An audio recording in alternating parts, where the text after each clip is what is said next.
SuperTalk Mississippi media production. I'll pre-record on my count. 7, 6, 5, 4, 3, 2. Roll A, fade up on A.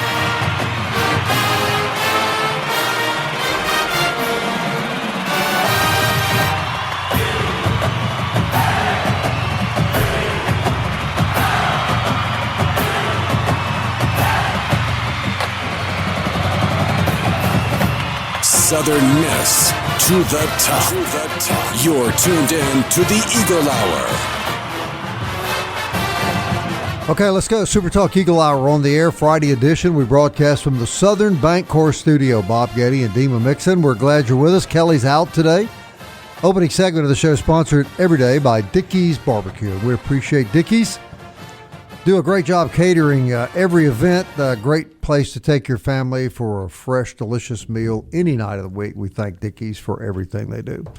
Pearl River baseball coach Michael Avalon is probably one of the very best in the nation, and his stud pitcher from last year is now a member of the Golden Eagles. We're going to be talking to him about this young man and contributions that everyone is anticipating that he will make to the program. Also going to hear from Colby Allen, who we project to be, is it fair to say, Dima, the Friday night guy? Oh, yeah, definitely. Yeah. So Colby on the show a little later as well, but we're going to kick off today's program, give you an update on last night's basketball action, both teams in action, and bad news for both teams. Let's start here at home. That's where the ladies played, and played a really good conference team last night. Dima, kind of capsule that one for us. Yeah, Marshall was one of the better teams in the Sun Belt coming into the game 15-5. And I really thought the women held their own. Just the first half didn't go as planned. They were down 31-17 at halftime. Really couldn't get anything going. But in that second half, they were able to, battle. And they really won the second half pretty handily. But Marshall already had such a significant lead that Southern Miss wasn't able to really ever gain back any momentum. Jakayla Johnson, just 13 points. Melanie Thames, 17 points. Didn't shoot the basketball particularly well, only 35% from the floor, 26% from the arc. So kind of an uncharacteristic shooting night for the women. But they held Marshall, who was one of the better scoring teams in the Sun Belt, just to 61 points.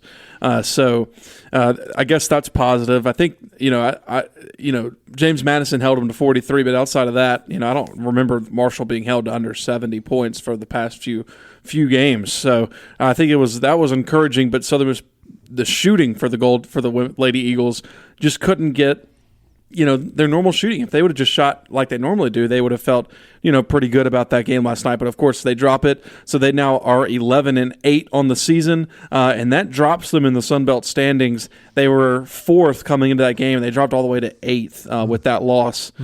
So they're sitting there in a four-way tie for eighth with ODU, Southern Miss, Georgia State, and Texas State. Coastal Carolina is in town on tomorrow, which is one of the lesser teams in the league. They only have a 9-11 record and 2-6 in league. So hopefully Southern Miss could get a win there and be 5-4 heading into another road trip for the Lady Eagles. So yeah, they just couldn't shoot the basketball last night. The game tomorrow at 12 o'clock, time changed to 12 noon because of the weather and how it could affect the folks from Coastal Carolina. Must win at this point for the ladies? Yeah, it's one you want to get. I mean, you don't want to drop many at home, especially with how hard it is to win on the road. So, you felt like you really let one slip away there last night just because you couldn't shoot the basketball particularly well. I don't think they necessarily played horrible. That's a good Marshall team. They only lost by 9, but you want to be able to win those at home. But especially a game that you're not going to really gain from the league, if that makes sense. Everybody's more likely going to beat Coastal, so you need to win that game, especially at home. All so, yeah, I would say probably a must-win for them. All right, the road blues continue for the men's team. They lose again last night. Yeah, it's just not been a really good month at all for Southern Miss men's basketball. I'd say that's the truth. It's their third loss in a row. They battled really well to start the game. They even opened up about an 8-point lead midway in that first half. But, Bob, get this. From 4 minutes to go in the second half to 12 minutes to go in the second. So 4 minutes to go in the first half to 12 minutes to go in the second half. So about 16 minutes of game time, 3 points. No. And that's the whole game right there. That's when Georgia State was able to, extend their lead, and Southern Miss could never recover from that. Just 3 points over 16 minutes of game time. Just cold shooting? Just cold shooting, that's right. 38% from the floor, but 25% from the arc. It's not like Georgia State shot it any better. They were 36% from the floor, which is actually worse than Southern Miss was. But, 11 turnovers, which, isn't great. It just wasn't a good shooting night, and it's just kind of been the talk of this team. They just haven't been able to shoot the basketball very well. 3 of their starters, less than 5 points. Benet with 5, Diangi with 3, and Hart with 1. So, that's 3 of your starters not even getting over 5 points, and Brumfield with 13. So I don't know. It's kind of tough sledding for men's basketball right now, and they head on the road to Coastal Carolina on Saturday, which we all thought was more than likely a pretty sure win. But Coastal Carolina's been playing good basketball as of late. And as of now, they're a 65% as far as ESPN is concerned to beat Southern Miss on Saturday, which would be the 4th straight loss for the Golden Eagles, and which means they would have lost all 4 of these road games on this stretch before heading home next week. That's not good at all. At the start of the year, too, I remember Coach thinking that this was going to be a good shooting basketball team, right? Yeah, and of course, you lose Isaac Taveras, but it doesn't mean that your offense just has to go completely inept, right? Like, you can't go 16 minutes of game time and score just 3 points, especially on the road. That's just, you can't do that. All right, so both teams back in action tomorrow. Both teams really needing a win. If you're around here, you can check out the ladies. They play at 12 noon tomorrow. Leave about 3.5 minutes left. I want to switch gears before we get on to baseball. You brought something to my attention that hard for me to believe is true. Yeah, so the College Football Playoff Committee came out. It was a debate whether or not they were going to go to 16 teams or 24 teams. Apparently the Big Ten wanted 24 and the SEC wanted 16, so they just said, to heck with it, let's stick with 12. And they did these extra clauses. So the first clause was that if you're a conference champion, you're getting in, so that would, nullify, like James Madison wouldn't have gotten into that scenario. Duke would have gotten in since they won the ACC. But the second clause is what I want to talk about. Notre Dame, it says Notre Dame, if they are in the top 12, they automatically are in the playoffs, which to me is the most ridiculous thing I think I've ever seen. That is just stupid. It's like, no, go join a conference like everybody else and go play a conference championship. Like, that's just ridiculous. How do you single out one Division I team and make a separate rule for one team? I don't know. Like, why does Notre Dame get this special treatment? It just doesn't make any sense. Like, Indiana is the best team in Indiana right now, not Notre Dame. They just won a national championship going through the Big Ten. Right. So they didn't get a special. If Indiana was 10-2, would they have been in the playoffs? No.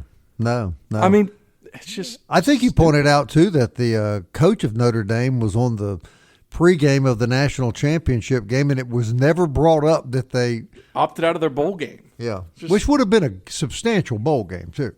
Yeah, I think it was the Cheez-It Bowl versus Texas, if I remember correctly, which would have been a great game. Yeah, they wanted no part of that. Huh?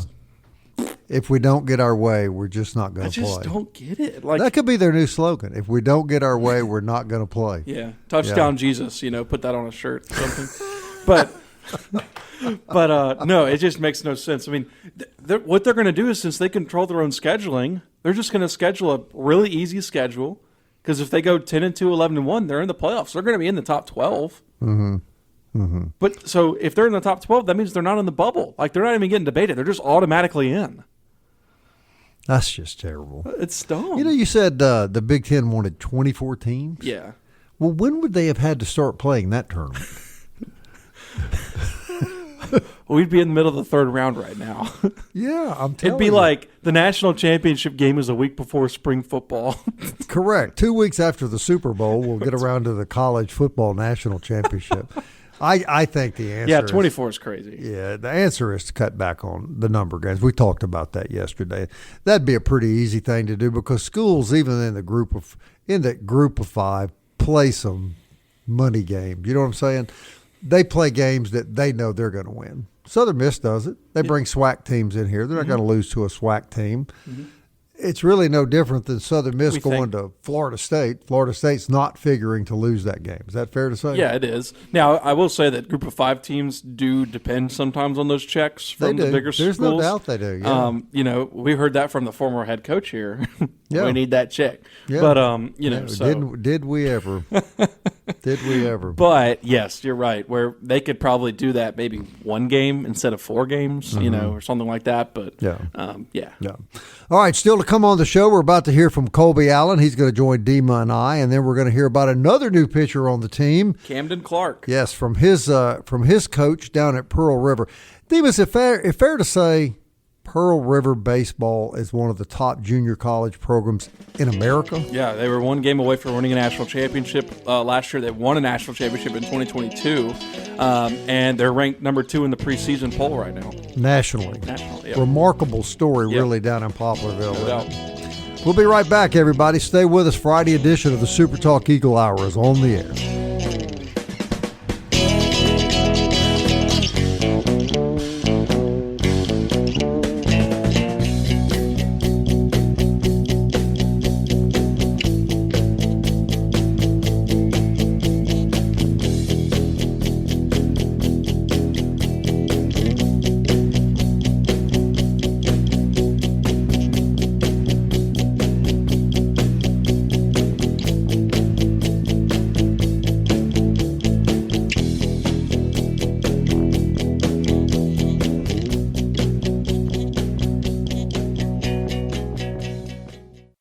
Big news from Robinson Electric Supply in Laurel. We've moved. You'll now find us directly behind our old building, right by Sawmill Animal Hospital. We're still your trusted electrical distributor, carrying everything from conduit to tape. And don't forget our full line of Milwaukee tools. Whether you're a contractor or a DIY pro, stop by the new Robinson Electric Supply at 1222 West 6th Street and see what's lighting up Laurel. Robinson Electric Supply. New location, same trusted service. The Eagle Hour. Southern Miss to the top.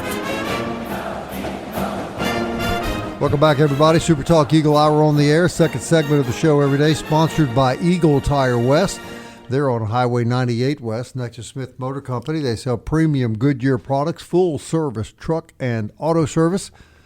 They've been in family-operated local business here in Hattiesburg since 1985, and they're big Southern Miss guys. Eagle Tire and Eagle Tire West.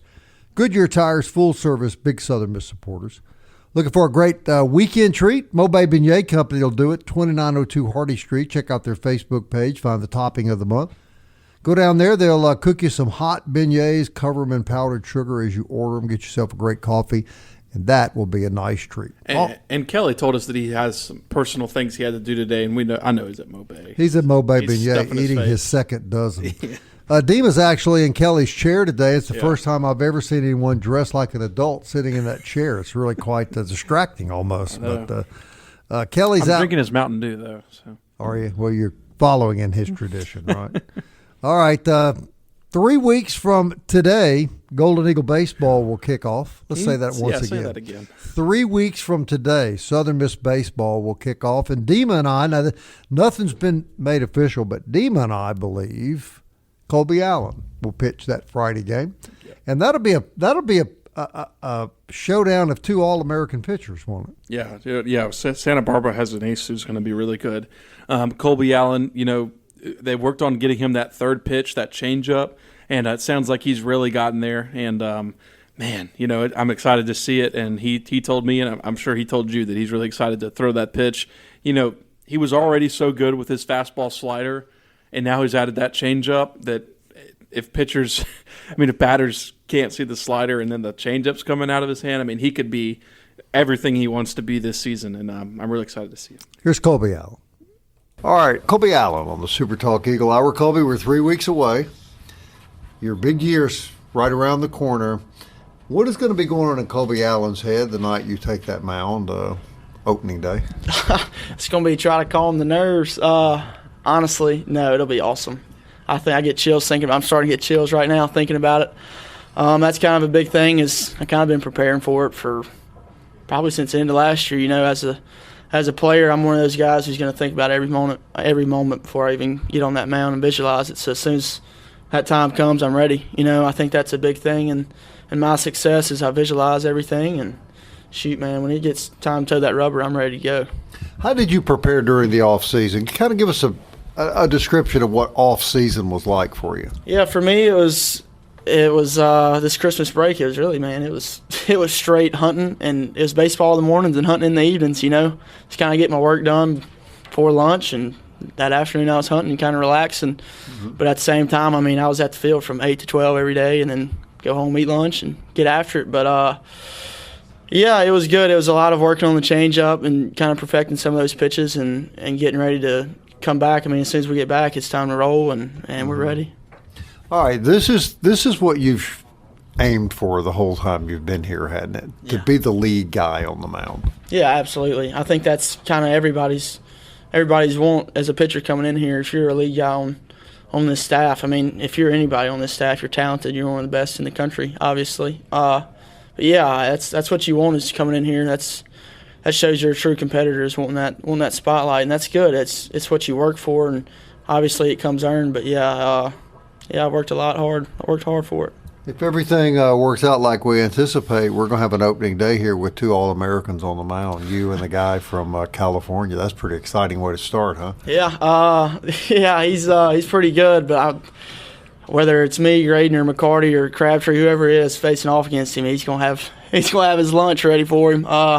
He better be ready, because I guarantee there's gonna be 7,000 people that he's gonna think they're rednecks and crazy getting all over him, and I can't wait for them California boys to see it. But no, it'll be a good matchup.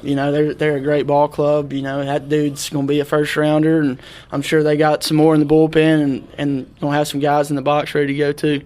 Truth is, though, those guys from California really have no idea what they're stepping into, do they?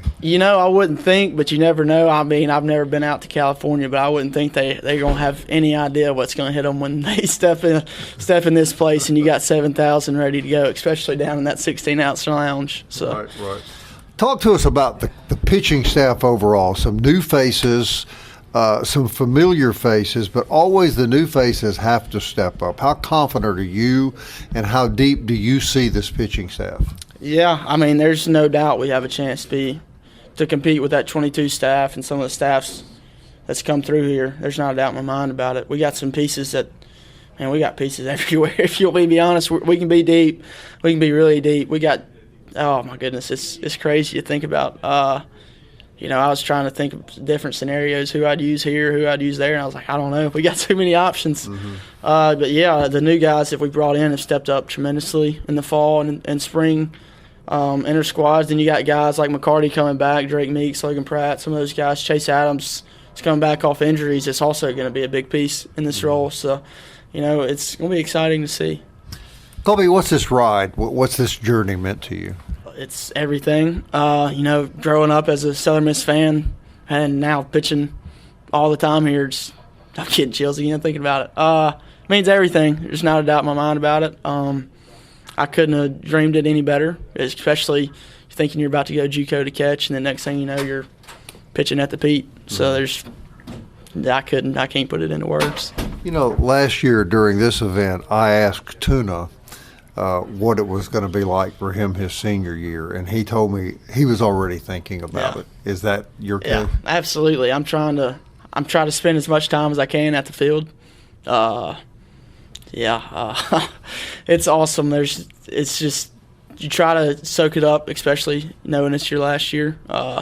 You try to enjoy those friendships, this brotherhood, because I talked to him as soon as he got out. He's like, it's just so different. And Matt Adams the same way. Some of those guys, it's so different. That brotherhood, it's there, but it's kind of gone. You're kind of out on your own.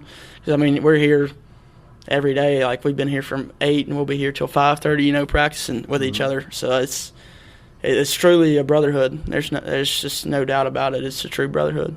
But the good news is, before it comes to an end, there's a lot of exciting baseball in front of you, right? Yeah, absolutely. I mean, good grief, the bus trips, the plane rides, whatever you want to, whatever. It's just, it's a lot of fun. There's not a doubt. It's awesome. All right, we're all in your corner. We're all big fans on the Eagle Hour, and the whole community's looking forward to you really showing your stuff this year. Yeah, I'm excited. I've been working hard for it, and, now it's kind of time to just go at it, and whatever happens, happens, Let the good Lord put us in a good spot, and I believe He will. All right, my man. Good luck to you. Yes, sir. Thank you, Mr. Bob. All right, Colby Allen. Demon, what is that third pitch going to mean? Oh, that's going to mean so much. When they brought in Gunnar Leger to come, help Coach Oz out with the pitching staff, a big sell for Colby Allen to come back was for him to be the starter on Friday night. Now, it's just hard to have a starter with only 2 pitches, right? So they had to give him some way to give them that third pitch, and you could see him start to try to do it last year. Just could never grip that baseball right. But over the offseason, and I talked with Colby separate from your interview, and he said, man, Gunnar Leger came in, and I got it down to a piece for him, and now he's throwing it like, it's going to be. I'm really excited to see it. That change up with that slider. I mean, like I said, he has a chance to be as good as, not even better than J.B. Middleton was last season. You had the opportunity to talk to the new pitching coach. What was your observation? Yeah, man. Young guy. Of course, and it was funny because I asked him. I said, when Coach Oz came over and he brought you over, nobody thought that Oz was always going to step away from pitching. That's his whole thing. But he brought in Gunnar Leger as that new age analytics, all those things. And so I talked with some of the pitchers too, like McCarty English, Colby Allen. I said, how has it been working with them? And they said, well, with Oz, it was so much about mechanics, so much about getting everything right to a T. And he said, now that you add Gunnar Leger, everything is analytical on top of that. So I think this pitching staff has a chance to even take a step even further, if that's even possible, from what Oz can do, which what Oz does is amazing, don't get me wrong, but if you can even add more to it, with Gunnar Leger. But Oz has not disassociated himself from coaching up the pitchers. No, he's still involved with the pitchers. No, I asked him back in September when I had a little interview with Oz, and I said, so how's it been stepping away from pitching? He goes, what are you talking about? Oz is not going to step away.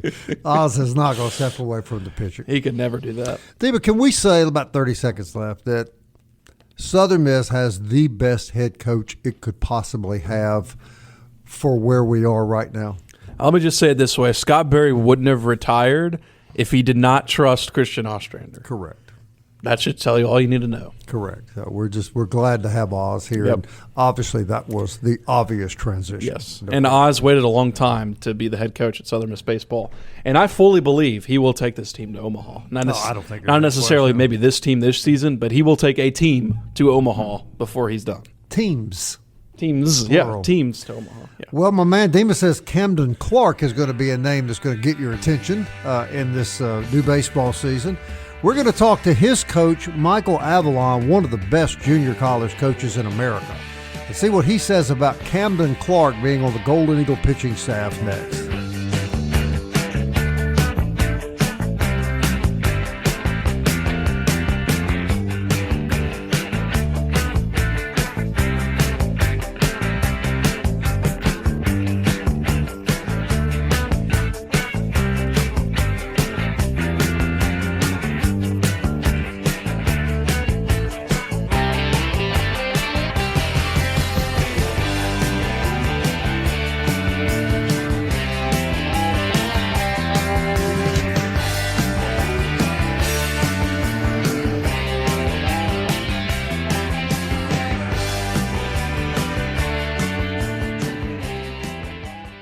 You're tuned in to the Eagle Hour. The Eagle Hour. Southern Miss to the top.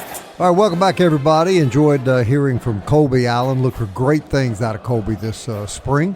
DBAT sponsors this segment of the program on Hardy Street. Great for baseball, softball training for kids, adult training of any kind. If you've got a sport you want to be better at, they've got the trainers and facilities at DBAT on Hardy Street that can make that happen for you. And our good friends at Forest Health remind everyone, new year, time to take care of the most important player on your team. That's you. Get an annual physical, eat right, exercise, stay in close touch with your doctor.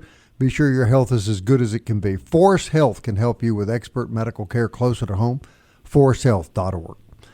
Pearl River Community College is going to have their first pitch banquet tonight on the USM campus. You may have heard of this guy before. Scott Berry is going to be the featured speaker.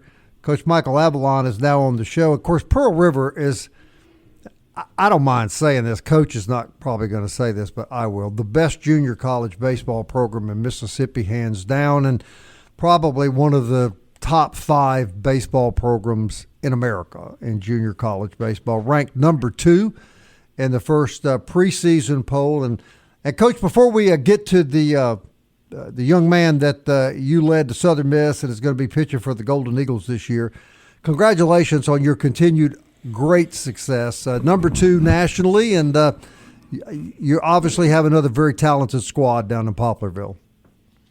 Well, thank you so much, and yeah, no doubt excited about another season, and it's amazing that it's already here. Of course, when it gets cold, that means it's time to get started. So here it comes this weekend, and that makes sure that let us all know that baseball season's starting up, and we're excited about it. Coach, couldn't you have found somebody that's had a little more success than Scott Berry to speak at your banquet tonight? Well, if the folks around Hattiesburg haven't heard the name before and don't know a whole lot about the guy, I think they'll be really, really impressed with him tonight. So, but no, he is, man, what an unbelievable person, and I've always a guy that I've always looked up to, throughout the years, and just so down to earth and such a humble man that, the first time I met him, it was like I'd known him for, forever. So, right.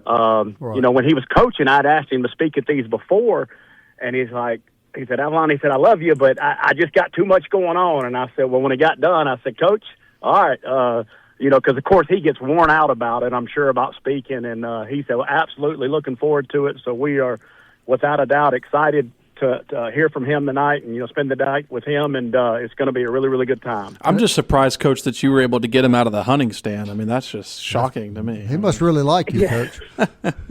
Well, and that was the tough part. We, I even called Dozier a little bit and said, hey, man, why don't you come join Coach Berry? There was no way I was getting him out of duck hunting this weekend, especially with the cold weather coming in. But Coach Berry sacrificed a weekend for us, and we sure appreciate it. And we're gonna try to get Brian Dozier over sometime in the next year or two to speak with our guys, and he was excited about that. But again, we are looking forward to it. As you and I said off air, Coach Scott Berry's a great baseball coach. He's a better human being even than a baseball coach. So no question. No question about it.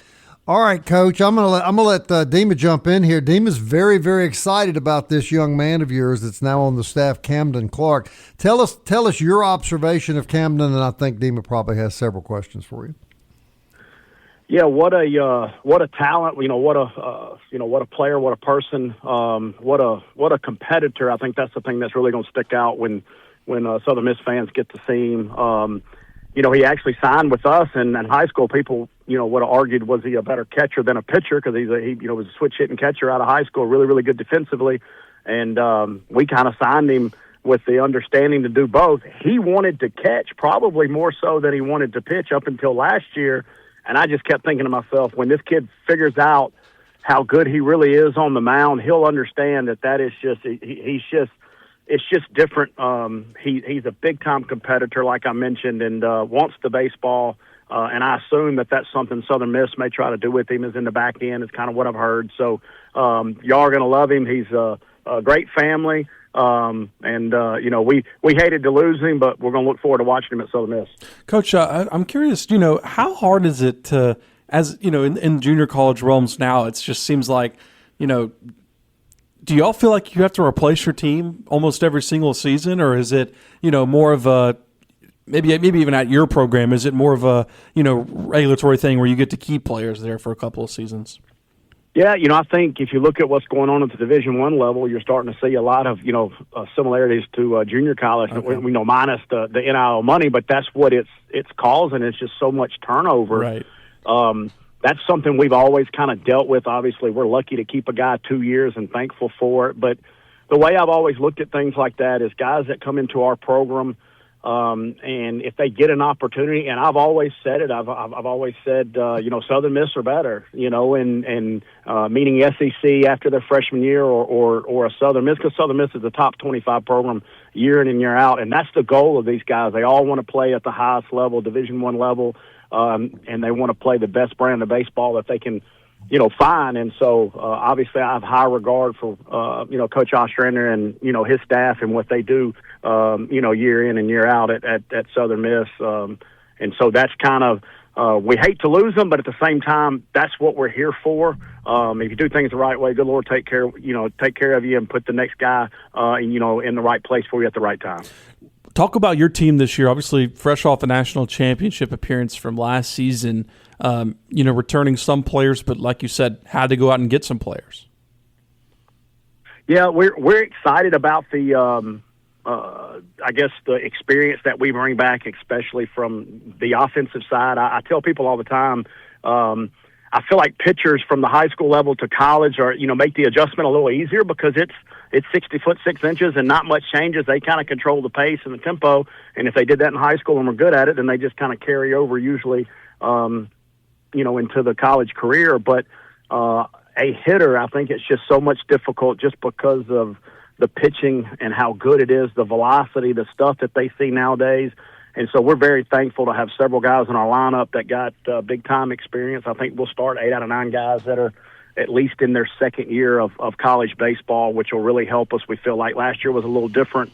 We weren't as experienced, and it just took us a little while to get going. So we're really excited about that, and we've also got some really good pieces on the mound that I think are going to, give us a really good ball club. Coach, I don't know how much competition there is for you here in the state, but seriously, junior college baseball in Mississippi is very, very good. What are some of the other schools in Mississippi that you think will be very good this year in the JUCO ranks?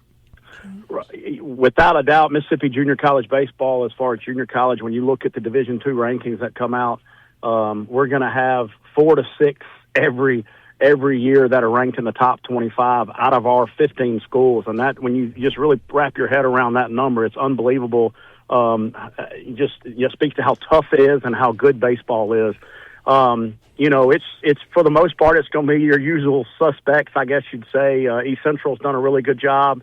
They're going to be up there. Jones, always, one of the top clubs, in Mississippi. Northwest, there's a really good area of baseball up there close to Memphis. And so, you can count on them. And then also, I don't like giving these guys, too much credit, but Mississippi Gulf Coast is always going to be competitive. And just this area around the Hattiesburg area, there's so many good high schools that play, baseball at a very high level. And I think that's why us, Jones, Gulf Coast, are so competitive. And I didn't mention Meridian. They're right there, too. Yeah. So there's a lot of schools. Any game we play, we can go out there. If we don't play well, we know what can happen. So we just got to show up and try to play to our standard as best we can. I personally don't think it's talked about as much, Coach, and kind of like you mentioned it, the level of talent in Mississippi that baseball is. I mean, you think about around us here in the Pine Belt, Summerall, Purvis, the history behind those high school programs,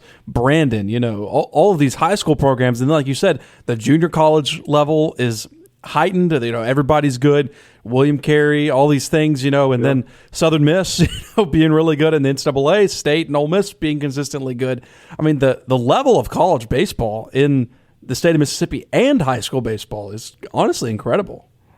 Yeah, people are serious about it. There's no question. And, you also look at the, Division II, Delta State. Right. That's always been the thing that I've talked about. When you look at Southern Miss, Ole Miss, Mississippi State at the top, and then you drop down to Division II with Delta State, and Mississippi College is much improved over the last couple of years. And then NAIA with William Carey, and then junior college with all the schools that we just mentioned. And then obviously high school baseball in the state of Mississippi is as good as, you can find. And so, but it starts there. It starts with those coaches and the players and just the parents that are, really serious about it at times and, push their kids to play. And so I'm thankful to be a guy that gets to recruit this area where it is very important. Our administration, care about it, and they help us along the way and are very supportive. And so we're very thankful for that.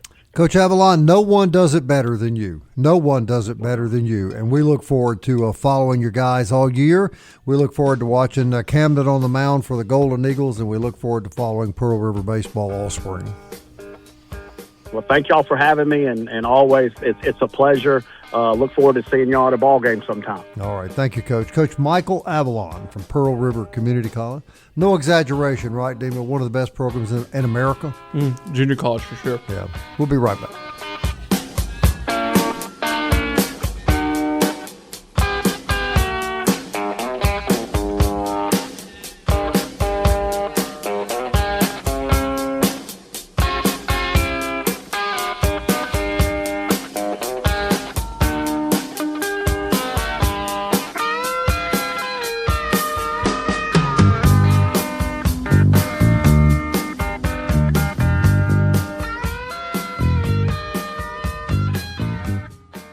Big news from Robinson Electric Supply in Laurel. We've moved. You'll now find us directly behind our old building, right by Sawmill Animal Hospital. We're still your trusted electrical distributor, carrying everything from conduit to tape. And don't forget our full line of Milwaukee tools. Whether you're a contractor or a DIY pro, stop by the new Robinson Electric Supply at 1222 West 6th Street and see what's lighting up Laurel. Robinson Electric Supply. New location, same trusted service.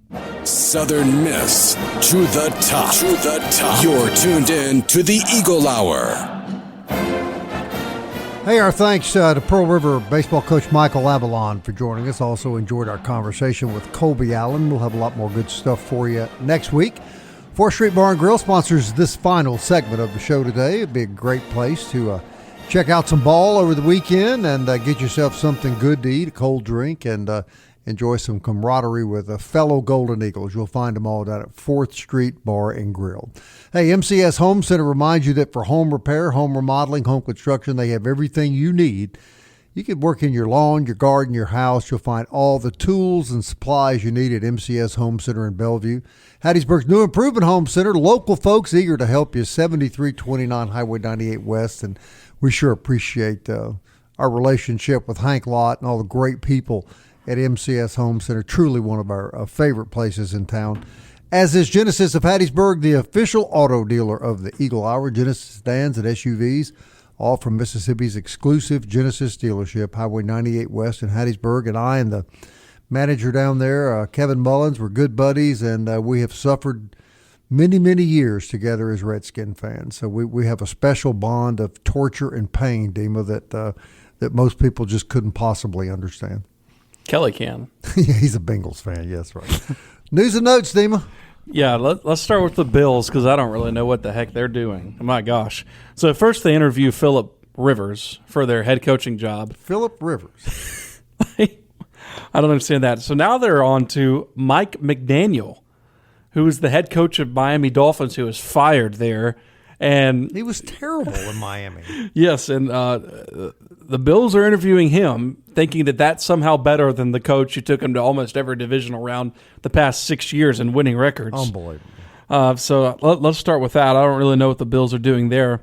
The NCAA has officially approved commercial jersey patches in college sports. Oh, no. So they're going to start looking like NASCAR people. Correct. So, so we have that to look forward to as if we didn't need anything else. Colorado Athletics is up to $161 million in money spent on players, and they haven't done anything over the last few seasons. I just saw that one. So. $161 million. And Southern Miss Baseball is actually in action right now for a scrimmage out there. Apparently it's Graydon Harris versus Colby Allen on the mound, so that should be fun if you're out there watching that. You can go look for live updates on various Twitter sites if you're looking for that. Southern Miss men's and women's basketball back in action tomorrow. The men are on the road at Coastal Carolina for a noon start, and the women are at home against Coastal Carolina for also a noon start. You can find both those games on ESPN Plus, or if you want to get out there tomorrow to Reed Green and see the women play the Chanticleers, you can get out there. I guess they're all playing early because of the weather, because Southern Miss got to get back here out of that weather. Fly through or around or over that weather. And same thing for the kids that here from Coastal. Yeah. You know, they've got to get back. So, and I would assume that's why there are no more baseball scrimmages over the weekend is because of weather. Yeah, it's supposed to be pretty rainy this weekend on top of all of the wintry stuff that's everybody's still freaking out about. But, so it's supposed to be pretty rainy. And so I think Oz was just like, we'll just wait till next week, which is going to be cold next weekend, man. It's going to be real cold. Yeah, I saw a forecast for next weekend. And it's like high of 31 or something. Yeah, I talked to a friend up in the Delta last night. She told me that they're expecting temperatures below 10 degrees at night next week up in North Mississippi. All right, so Sunday's going to be a good day to stay home. It's going to be rainy and cold, but boy, there's some good football to watch. We got the championship games. Yeah. Let's start with the AFC. How do you see that one, Damo? I think the Patriots should be the favorites just because of the quarterback situation. I think if Bo Nix was playing, I'd probably pick the Broncos because I don't really think the Patriots are like anything great. But, yeah, I trust the Patriots to win that game. You trust Drake May over Stidham. So, yeah. But I don't think that the Patriots are just going to blow them out. I think Broncos hang in there. Pretty tough. Yeah. Yeah, that's quite an unfortunate situation. Bo Nix gets hurt on the next to last play of overtime and breaks his ankle.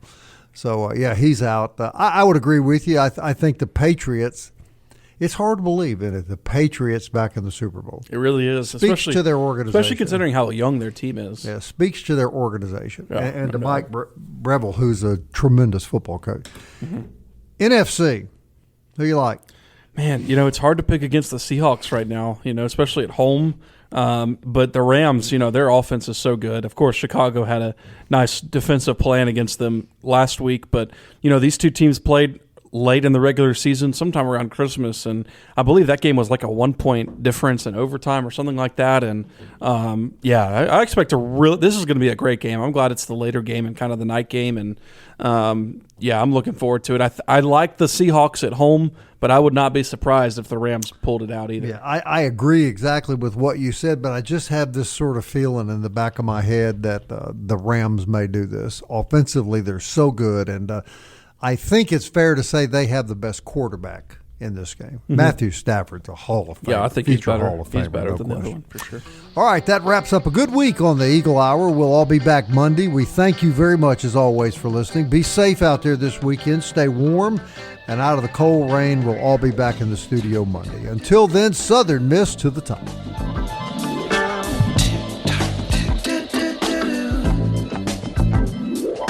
Time keeps on slipping, slipping, slipping into the future.